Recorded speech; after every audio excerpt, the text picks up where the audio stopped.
Here in the mountains of Harabakoa this morning, it is a gorgeous morning. We've got this beautiful blue sky. The sun is coming up from behind the trees. The garden is vibrant. We last night had a wonderful rain shower. And this is what life is like. We wake up to the amazing beauty, and we can find that amazing beauty everywhere we can look. But things change quickly. It is forecast this afternoon for a very serious rainstorm to come in. And with those rainstorms, we could have lightning, we could have thunder. And I'm not going to be able to be outside in the garden.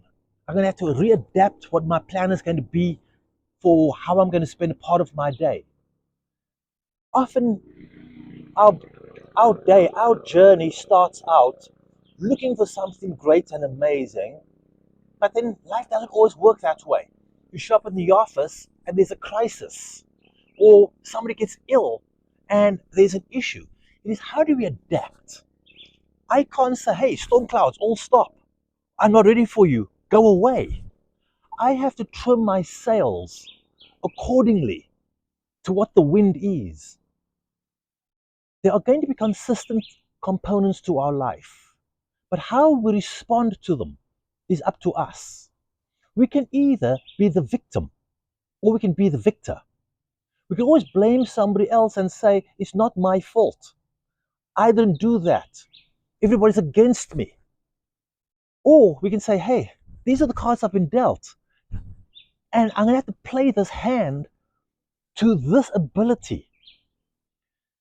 When we end up pointing fingers and blaming others, we're actually taking away from ourselves. We're taking away from our responsibilities. We all have obligations, not just to ourselves, but to the people around us and to our broader community. So let's think very carefully about our choice of words, because words do matter. When you say something hurtful, when you say something derogatory, it has an impact. When somebody says to you something that you don't like, don't be afraid to speak up. But speak up in a nice way, a firm way to make your point, but a nice way. And there are times that you may be, let's for example, take a customer service agent like at an airport, and somebody comes rushing up to the counter and wants to check into a flight. And that counter agent says, oh, sorry, sir, sorry, ma'am, but you missed the cutoff. What do you mean I missed the cutoff? And he says, well, we can't check you in because you came too late. I want to see a manager. And they point the finger at that person and they become very almost abusive. You've got to step back and ask subtly in your mind, maybe there's another reason that they are late. Maybe something happened that resulted in them being late. Something that already had frustrated them and now they've just heard flood is closed. Big storm cloud. And they are not lashing out at you. It is their frustration that has come to the surface. And I remember standing in a line and this very scenario was happening, and a really great flight airline agent said, sir, I understand.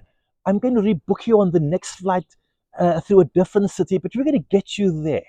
So just give me a second to do this. And whilst this person was busy typing, and they said, sort of like, you having a tough day? Something happened? He said, yeah, my kid was sick.